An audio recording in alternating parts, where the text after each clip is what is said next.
दोस्तों, रमजान का मुबारक महीना शुरू हो चुका है और साथ ही इसी महीने की 14 तारीख को हिंदुओं का एक बड़ा त्योहार होली भी है और इसी दिन यानी कि 14 तारीख को ही रमजान मुबारक का जुमा भी है। बस इसी बात को देखते हुए उत्तर प्रदेश के मुख्यमंत्री योगी आदित्यनाथ ने रमजान को लेकर अपनी तरफ से एक एडवाइजरी जारी की है और अपने 5 खास नए नियम बनाए हैं जिनके बारे में जानना हर मुसलमान के लिए बहुत जरूरी है।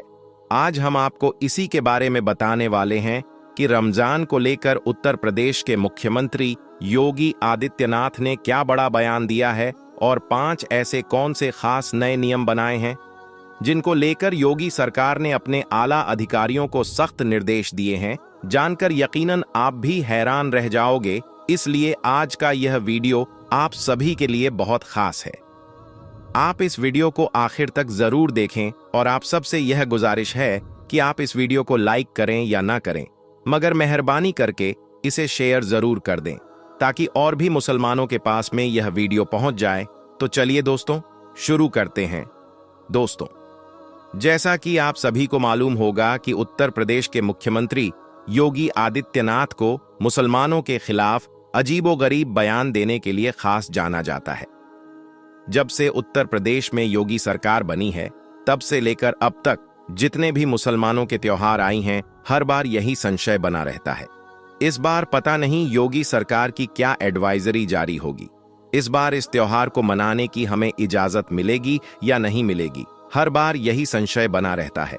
योगी सरकार ने पहले मुहर्रम, फिर बकरा ईद, फिर ईद और अब रमजान को लेकर अपनी एडवाइजरी जारी की है और अपने 5 खास नए नियम बनाए हैं और अपने आला अधिकारियों से कहा है कि वो रमजान के महीने में इन 5 नियमों का सख्ती के साथ में पालन करवाएं और अगर कोई इनकी पालना नहीं करता है तो उन पर कड़ी से कड़ी कार्रवाई की जाए।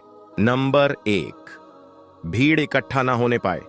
दोस्तों, योगी सरकार ने अपने आला अधिकारियों को पहला सख्त निर्देश तो यह दिया है कि इस बार रमजान के महीने में कोई भी सड़कों पर भीड़ इकट्ठा ना करने पाए, यानी कि एक जगह पर भीड़ इकट्ठा करके न खड़े होने पाए। और खास करके 14 मार्च 2025 के दिन इस बात का विशेष ध्यान रखा जाए, क्योंकि 14 मार्च के दिन हिंदुओं का बड़ा त्योहार होली भी है और साथ ही मुसलमानों की रमजान मुबारक का जुमा भी है, यानी कि 14 मार्च के दिन जुमा की नमाज भी पढ़ी जाएगी। इसलिए इस दिन आप इस बात का खास ध्यान रखें कि कोई भी इस दिन भीड़ इकट्ठा करके ना खड़े होने पाए। ऐसा इसलिए क्योंकि हाल ही के दिनों में ऐसा देखा गया है कि हमारे देश भारत में कुछ ऐसे असामाजिक तत्व हो चुके हैं जो इस बात का फायदा उठाकर भीड़ में जाकर खड़े हो जाते हैं और फिर सांप्रदायिक माहौल खराब करने की कोशिश करती हैं।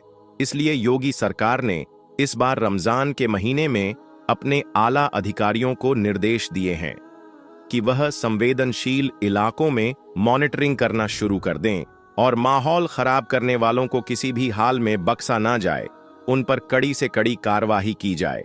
हम आपको बता दें कि योगी सरकार का यह फरमान सुनकर पुलिस जगह जगह पर सतर्क हो चुकी है, यानी कि हमारे देश भारत में होली का त्योहार और रमजान शरीफ का जुमा शांति और भाईचारे के साथ मने। इसलिए पुलिस अब से ही अलर्ट हो चुकी है और संवेदनशील और अति संवेदनशील इलाकों में मॉनिटरिंग करनी भी शुरू कर दी है, क्योंकि इसके लिए योगी सरकार ने अपने आला अधिकारियों को सख्त निर्देश दिए हैं और कहा है कि वह इस बार रमजान के महीने में इस बात का सख्ती के साथ पालन करवाने की कोशिश करें। नंबर 2, लाउड स्पीकर की आवाज धीमी रखी जाए। दोस्तों, जैसा कि आप सभी को मालूम है, रमजान का महीना शुरू हो चुका है और इस महीने में सुबह सहरी के वक्त बार बार मस्जिदों से आवाज लगाई जाती है, फिर अजान होती है और फिर नमाज होती है। इसी तरह से फिर शाम को इफ्तारी के वक्त सायरन बजता है और मस्जिदों से रोजा खोलने की आवाज लगाई जाती है। बस इसी बात को देखते हुए इस बार योगी सरकार ने एक एडवाइजरी जारी की है जिसमें अपने आला अधिकारियों को सख्त निर्देश दिए हैं कि जितने भी मस्जिदों के ऊपर लाउड स्पीकर लगे हुए हैं उनकी आवाज को धीमा रखा जाए, यानी कि किसी भी मस्जिद से लाउड स्पीकर में जोर जोर से ना बोला जाए और खास तौर से सुबह सहरी के वक्त बेवजह शोर शराबा ना किया जाए। इस बात को लेकर योगी सरकार ने अपने आला अधिकारियों को सख्त निर्देश दिए हैं कि वह इस बार रमजान के महीने को लेकर किसी भी तरह की कोई अनदेखी न करें और इस नियम का सख्ती के साथ में पालन करवाया जाए। नंबर 3, ड्रोन कैमरों से नजर रखी जाए। दोस्तों, योगी सरकार ने अपने आला अधिकारियों को तीसरा सख्त निर्देश यह दिया है।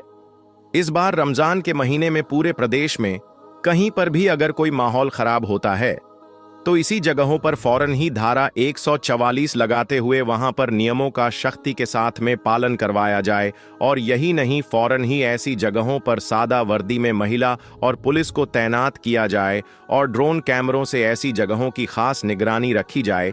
इसका मतलब यह है कि इस बार रमजान के महीने में योगी सरकार ने अपने आला अधिकारियों को यह सख्त निर्देश दिए हैं कि इस बार रमजान के महीने में ड्रोन कैमरों से लोगों पर नजर रखी जाए और जगह जगह पुलिस को तैनात किया जाए ताकि कहीं पर भी कोई सांप्रदायिक माहौल खराब ना हो सके।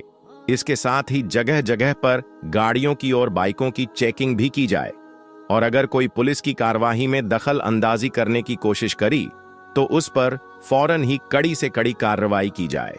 ना प्लीज सर। इसके अलावा योगी सरकार ने अपने बयान में यह भी कहा है कि इस बार रमजान के महीने में कोई भी मुसलमान मस्जिद के बाहर यानी कि सड़क पर खड़े होकर नमाज ना पढ़ने पाए, यानी कि सिर्फ मस्जिद के अंदर ही नमाज पढ़ी जाए। अगर पहली बार में लोग ज्यादा हो रही हैं तो 2 बार में करके नमाज पढ़ ली जाए, लेकिन मस्जिद के अंदर ही पढ़ी जाए, बाहर सड़कों पर नमाज ना पढ़े। इसके लिए जितनी भी बड़ी बड़ी मस्जिदें हैं उनके आगे पुलिस की तैनाती रखी जाएगी ताकि किसी भी तरह का कोई माहौल खराब ना होने पाए। नंबर 4, सोशल मीडिया पर निगरानी रखी जाए। दोस्तों, योगी सरकार ने इस बार रमजान के महीने में अपने आला अधिकारियों के लिए चौथा फरमान यह जारी किया है कि वह इस बार रमजान के महीने में सोशल मीडिया पर 24 घंटे खास निगरानी रखें। कोई भी रमजान के महीने में सोशल मीडिया के जरिए से किसी भी तरह की कोई अफवाह ना फैलाने पाए, यानी कि कोई भी सोशल मीडिया पर किसी भी तरह की कोई आपत्तिजनक पोस्ट ना करने पाए। और खास करके 14 मार्च के दिन इस बात का खास ध्यान रखा जाए क्योंकि उस दिन हिंदुओं का बड़ा त्योहार होली है और मुसलमानों की रमजान का जुमा भी है। इसलिए इस बार कोई भी सोशल मीडिया पर गलत पोस्ट डालता है, अफवाह फैलाता है तो उस पर कड़ी से कड़ी कार्रवाई की जाए। और यही नहीं, इसके अलावा योगी सरकार ने अपने आला अधिकारियों को यह भी सख्त निर्देश दिए हैं कि जो लोग भड़काऊ बयान देते हैं ऐसे शरारती तत्वों के साथ जीरो टॉलरेंस भी अपनाई जाए। ऐसे लोगों पर खास नजर रखी जाए और फिर उन पर कड़ी से कड़ी कार्रवाई की जाए और सोशल मीडिया पर 24 घंटे खास निगरानी रखी जाए। कोई भी शख्स रमजान और होली के मौके पर कोई अफवाह ना फैलाने पाए और ना ही कोई आपत्तिजनक पोस्ट करने पाए, यानी कि माहौल खराब करने की कोशिश करने वालों पर खास नजर रखी जाए और फिर ऐसे लोगों पर कड़ी से कड़ी कार्रवाई की जाए। नंबर 5, धर्म गुरुओं से खास अपील भी की है। दोस्तों, इस बार रमजान के महीने को लेकर योगी सरकार ने मुस्लिम धर्म गुरुओं से भी खास अपील की है कि वह मुसलमानों को इस बारे में समझाएं। बस इसी बात को देखते हुए फिर लखनऊ में मौजूद इस्लामिक सेंटर ऑफ इंडिया के चेयरमैन और ईदगाह के मौलाना खालिद रशीद फिरंगी मोहल्ली ने भी मुसलमानों के लिए एक एडवाइजरी जारी की है। मौलाना रशीद फिरंगी ने मुसलमानों से अपील की है कि आप रमजान के इस मुबारक महीने में नेक और अच्छे अच्छे काम करें और अपने लिए, अपने देश भारत की सलामती के लिए और आपसी भाईचारे के लिए अल्लाह ताला से दुआ करें। साथ ही मौलाना रशीद फिरंगी ने मुसलमानों से सहरी के वक्त यानी कि सुबह के वक्त बेवजह शोर ना करने की भी अपील की है ताकि आपके पड़ोसियों और आपके मोहल्ले वालों को किसी भी तरह की कोई परेशानी ना हो, यानी कि उनका पूरी तरह से ख्याल रखा जाए। इसके अलावा मौलाना रशीद ने मुसलमानों से यह भी अपील की है कि रमजान का महीना बहुत मुबारक और बाबरकत महीने को इबादत में गुजारे सहरी के लिए बार बार माइक में ऐलान ना किया जाए। साथ ही सुबह के वक्त किसी भी तरह का कोई शोर शराबा ना किया जाए। इसके अलावा नमाजी अपनी गाड़ियों को उसी जगह पर ही खड़ी करें जिस जगह को पार्किंग के लिए मुकर्रर किया गया है, जिसकी वजह से किसी भी आने जाने वाले को कोई परेशानी ना हो। इसके अलावा मौलाना रशीद फिरंगी ने यह भी कहा है कि रमजान के महीने में बड़े पैमाने पर रोजा इफ्तार पार्टियां रखी जाएं। उनमें खास तौर पर गरीबों को शामिल किया जाए और यही नहीं, अपने माल का जो हिस्सा है वह गरीबों में बांटा जाए। दोस्तों, याद रखिए, रमजान का महीना रहमतों और बरकतों वाला महीना है। इसलिए आप इस पाक महीने में अल्लाह ताला की खूब इबादत करें और नेक और अच्छे अच्छे काम करें। लेकिन इसके साथ ही आप इस महीने में कोई भी ऐसा वैसा काम ना करें जिसकी वजह से आपको या फिर आपकी कौम को किसी भी तरह की कोई परेशानी का सामना करना पड़े। इसलिए आप इस महीने में कोई भी गलत काम ना करें और इन 5 नियमों का आप सख्ती के साथ पालन करें। अल्लाह ताला से दुआ है कि अल्लाह पाक हम सबको रमजान के इस मुबारक महीने में बुराई से दूर रखे और नेक और अच्छे अच्छे काम करने की तौफीक अता फरमाए। आमीन, अल्लाहुम्मा आमीन। एक बार आप भी कमेंट बॉक्स में आमीन जरूर लिख दें। दोस्तों, सबसे पहले तो आप सभी को रमजान 2025 की एडवांस में बहुत बहुत मुबारकबाद। आपका दिल करे तो आप भी हमें कमेंट बॉक्स में मुबारकबाद लिख सकते हैं। आज हम आपको औरतों के 3 ऐसे काम बताने वाले हैं जिनके बारे में अल्लाह के प्यारे नबी हजरत मोहम्मद सल्लल्लाहु अलैहि वसल्लम ने फरमाया है कि रमजान से पहले पहले औरतें इन 3 काम को करना बंद कर दें, वरना रमजान के मुबारक महीने में उनका कोई भी रोजा, उनकी कोई भी इबादत अल्लाह की बारगाह में कबूल नहीं होगी। ऐसी औरतें रमजान में रोजा रखकर भी तबाह और बर्बाद हो जाएंगी। इसलिए आज का यह वीडियो आप सभी के लिए बहुत खास है। आप इसको आखिर तक जरूर देखें और आप सबसे यह गुजारिश है कि आप इस वीडियो को लाइक करें या ना करें, मगर मेहरबानी करके इसे शेयर जरूर कर दें ताकि रमजान से पहले पहले यह वीडियो ज्यादा से ज्यादा इस्लामिक माँ बहनों के पास में पहुंच जाए। तो चलिए दोस्तों, शुरू करते हैं। दोस्तों, रमजान के महीने का हर मुसलमान बड़ी बेसब्री से इंतजार करता है, क्योंकि इस महीने में नेकियों का भाव बढ़ जाता है। एक नेकी के बदले में 70 नेकियां मिलती हैं। यही वजह है कि रमजान के मुबारक महीने में हर मुसलमान बुराइयों से दूर हो जाता है और अल्लाह पाक की इबादत में लग जाता है। मगर क्या आप जानते हो कि इस दुनिया में 3 बदनसीब औरतें ऐसी भी हैं जिनके बारे में अल्लाह के प्यारे नबी ने फरमाया है कि अगर औरतें रमजान से पहले पहले इन 3 काम को करना बंद नहीं किया तो ऐसी औरतों की कोई भी इबादत, कोई भी रोजा अल्लाह की बारगाह में कबूल नहीं होगा, बल्कि ऐसी औरतें रमजान में रोजा रखकर भी तबाह और बर्बाद हो जाएंगी। नंबर 1, हया और पाकीज़ा। दोस्तों, प्यारे नबी ने फरमाया है कि रमजान के आने से पहले पहले हर औरत पर यह लाजिम है कि वह बेहयाई को छोड़ दे और अपने किरदार के अंदर हया और पाकीज़ा को शामिल कर लें। याद रखें, रमजान सिर्फ खाने पीने से रुकने का नाम ही नहीं है, भूखा प्यासा रहने का ही नाम नहीं है, बल्कि दिल, नजर और जुबान की पाकीज़गी भी है। अगर कोई औरत रमजान के मुबारक महीने में भी पर्दे से गाफिल रहती है, अपनी जबान को बेहुदा बातों से नहीं रोकती है, अपनी नजरें झुकाने के बजाय दूसरों को देखने में मसरूफ रहती है, तो समझ लो कि शैतान ने ऐसी औरत के दिल में वसवसे डाल दिया है। अल्लाह ताला ने खुद इरशाद फरमाया है कि बेशक जो लोग पाकीज़गी इख्तियार करते हैं उनसे बहुत ज्यादा मोहब्बत करता है। इसका मतलब यह है कि अगर कोई औरत रमजान के मुबारक महीने में भी अपनी हया को महफूज नहीं रखती है, अपनी गैरत को महफूज नहीं रखती है, तो ऐसी औरत की कोई भी इबादत रमजान में कबूल नहीं होगी, बल्कि ऐसी औरत रमजान में रोजा रखकर भी तबाह और बर्बाद हो जाएगी। अल्लाह के प्यारे नबी ने इरशाद फरमाया है कि हया ईमान का हिस्सा है और अगर औरत की हया खत्म हो गई तो फिर उसका ईमान भी खतरे में पड़ सकता है। याद रखें, हया वो रोशनी है जो औरत के किरदार को चमका देती है और बेहयाई वो अंधेरा है जो उसके नसीब को बर्बाद कर देती है। क्योंकि औरत की सबसे बड़ी इज्जत ही उसकी पाक दामनी है और एक मर्द की सबसे बड़ी जिम्मेदारी है अपनी बीवी की हिफाजत करना। दोस्तों, इस वक्त आप इंस्टाग्राम खोलकर देखें, आप खुद समझ जाओगे कि आज कितनी मुसलमान बहनें इस दलदल में फंसी हुई है और अपनी आखिरत को बर्बाद कर रही है।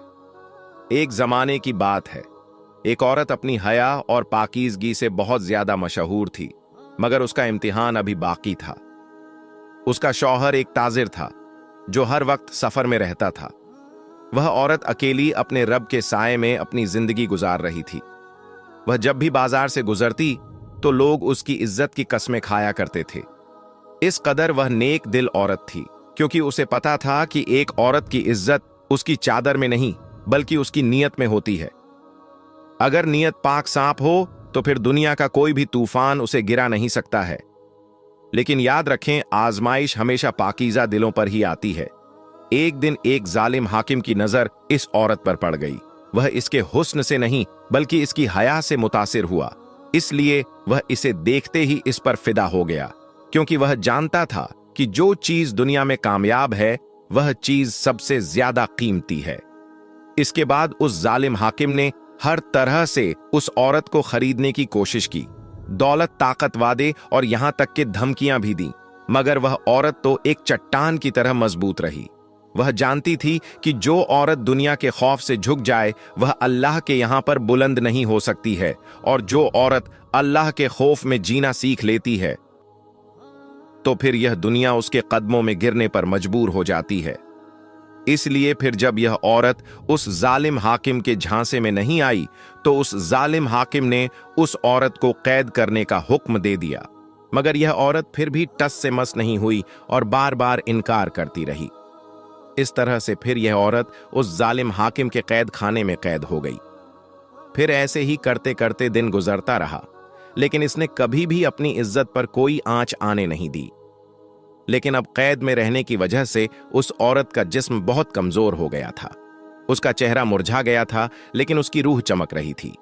उसका चेहरा स्याह हो गया था, मगर उसकी रूह 14वीं के चांद की तरह चमक रही थी। आखिरकार फिर इस औरत के सब्र ने उस जालिम हाकिम को टूटने पर मजबूर कर दिया और उसने इसे कैद से रिहा कर दिया। अब जब वह औरत कैद से रिहा हुई तो उसे देखकर लोग हैरान रह गए और सोचने लगे कि एक कमजोर औरत ने किस तरह से एक ताकतवर हाकिम को शिकस्त दे दी। फिर वह औरत कैद से बाहर आकर मुस्कुराई और कहने लगी, ए लोगों, औरत की सबसे बड़ी ताकत उसका हुस्न नहीं बल्कि उसकी हया होती है, और जिस औरत ने अपनी हया भेज दी उसके पास में फिर कुछ भी ना बचा। औरत की सबसे कीमती चीज इज्जत होती है। जो औरत इसे खो देती है तो वह बर्बाद हो जाती है, और अगर कोई औरत इसे बचा लेती है तो वह बादशाहों से भी ज्यादा कीमती हो जाती है। नंबर 2, जुबान की हिफाजत।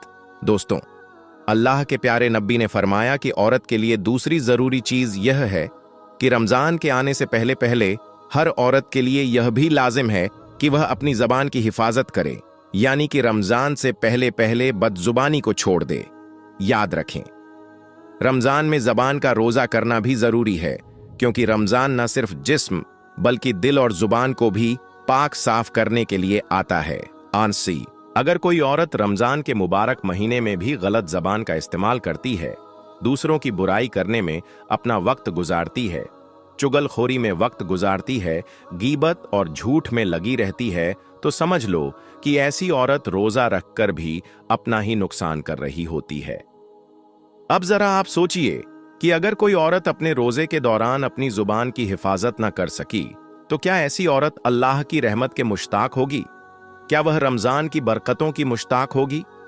हरगिज नहीं, क्योंकि जो औरत रमजान के मुबारक महीने में भी अपनी जुबान की हिफाजत न कर सकी, उसकी जुबान से लगातार वो अल्फाज निकलते रहे जो दूसरों को तकलीफ दे रही थी, जो रिश्तों में दरार डाल रही थी, तो क्या ऐसी औरत कामयाब हो सकती है?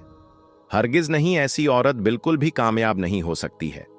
अल्लाह के प्यारे नबी ने इरशाद फरमाया है कि जिसने रमजान के महीने में झूठ और गलत काम करना ना छोड़े तो उसको भूखा प्यासा रहने की कोई जरूरत नहीं है।